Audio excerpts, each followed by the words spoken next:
Il y a des soirées où le football cesse d'être un simple jeu. Des soirées où chaque geste, chaque regard, chaque duel écrit l'histoire. Ce soir, le stade de Montjuïc s'embrase pour un choc qui dépasse tout. Barcelone contre le Paris Saint-Germain. Deux géants, deux philosophies, deux histoires qui se croisent et se défient à chaque rencontre. Chaque confrontation Barça-PSG a une histoire à raconter. Dans les années 90, le PSG n'était encore qu'un outsider européen, ambitieux mais limité face à un Barça qui imposait déjà son style de possession et de pressing haut. Ces premiers duels posaient les bases d'une rivalité qui dépasserait le simple résultat. Chaque match devenait un laboratoire tactique. Barcelone testait ses schémas et Paris apprenait à affronter les géants. La première vraie explosion de ce duel survient avec la Ligue des Champions 2013-2014. Le PSG, emmené par des jeunes talents prometteurs, surprend en obtenant un 2-2 au Parc des Princes. Mais au Camp Nou, Barcelone rappelle sa magie avec un 3-1. Ce n'est plus seulement un match, c'est un choc de philosophie. Le flair et la créativité catalane contre la puissance et l'ambition parisienne. Puis vient l'un des épisodes les plus mémorables de l'histoire récente. Les huitièmes de finale 2016-2017. Paris écrase Barcelone 4-0 au Parc.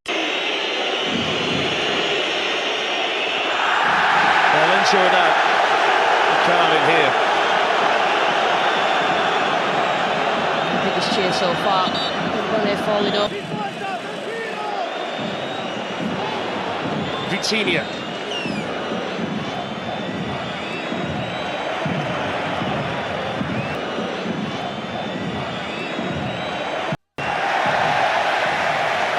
PSG really struggled on losses of possession.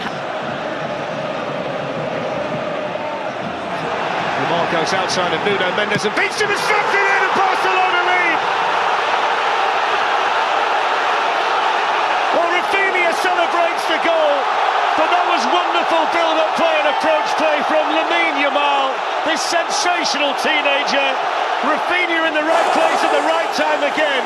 And Barcelona stretch their lead. Tout semble perdu pour le Barça, mais le retour au Camp Nou restera gravé dans les annales. 6-1, 3 buts dans les dernières minutes, un exploit tactique et mental monumental. La menace de Messi et le but barcelonais. Est-ce que le ballon a franchi la ligne? Est-ce que le ballon a franchi la ligne? La but, c'est pas ça. Andrés Iniesta qui vient gêner Marquinhos. Oh non, c'est pas possible. C'est interdit de prendre un but comme celui-là. C'est nécessaire, ça fait partie du bon côté, mais c'était imparable. Verratti, vers Kurzawa. Oui, le but le voilà, et comme par hasard il est signé. Quel coup franc de Neymar. Et on va avoir 5 minutes de folie. Ah, c'est parfait, attention, 5 buts 1 pour le Barça. Doublé de Neymar. Attention par-dessus. Non. C'est pas possible! C'est pas possible! C'est pas possible!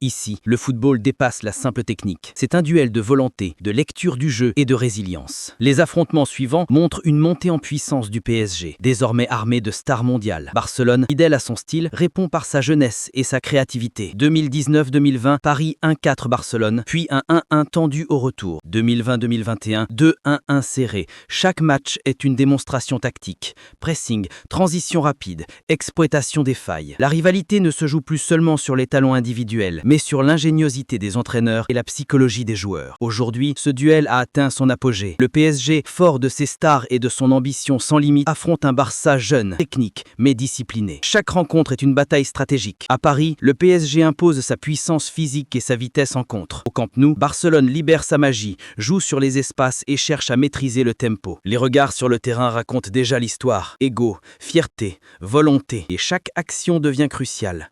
Un dribble, une passe, un pressing peuvent décider du sort du match. Chaque duel Barça-PSG dépasse le simple score. C'est un combat entre générations, philosophie, vision du football. C'est un rendez-vous que le monde entier attend, car à chaque fois, l'histoire peut basculer. Ce soir, une nouvelle page s'écrit. Et nous, spectateurs, sommes les témoins privilégiés d'une légende qui continue de s'écrire à chaque instant.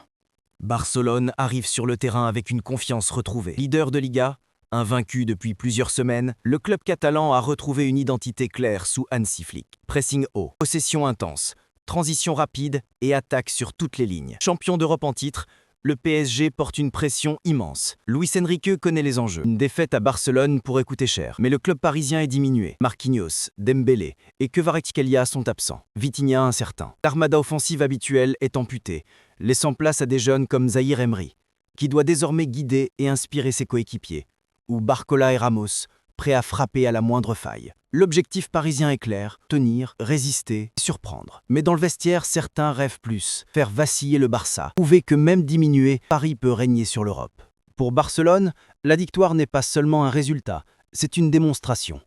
Le peuple catalan attend un match spectaculaire, une domination totale, une confirmation que cette équipe peut rivaliser avec les meilleurs d'Europe. Lewandowski représente l'expérience et la précision. Pedri et De Jong symbolisent la maîtrise et la fluidité. Yamal incarne la créativité, la vitesse et l'audace. Chaque joueur sait que la moindre erreur peut coûter cher, mais aussi que chaque action réussie peut devenir historique. Le Barça veut marquer rapidement, imposer son rythme, contrôler le ballon et forcer le PSG à courir derrière lui. Le pressing haut sera essentiel. Récupérer le ballon tôt, ne jamais laisser Paris respirer et transformer la possession en occasion de but. Pour Paris, la mission est différente, mais tout aussi cruciale. L'équipe sait qu'elle ne peut pas rivaliser avec Barcelone sur la possession ou le rythme. Alors Paris mise sur la discipline, la concentration et les contres fulgurants. Zahir Emery doit récupérer, relancer vite et orienter le jeu. Barcola et Ramos doivent exploiter le moindre espace laissé par le pressing catalan. Luis Enrique prépare son équipe à attendre, observer et frapper au moment parfait. Un ballon intercepté,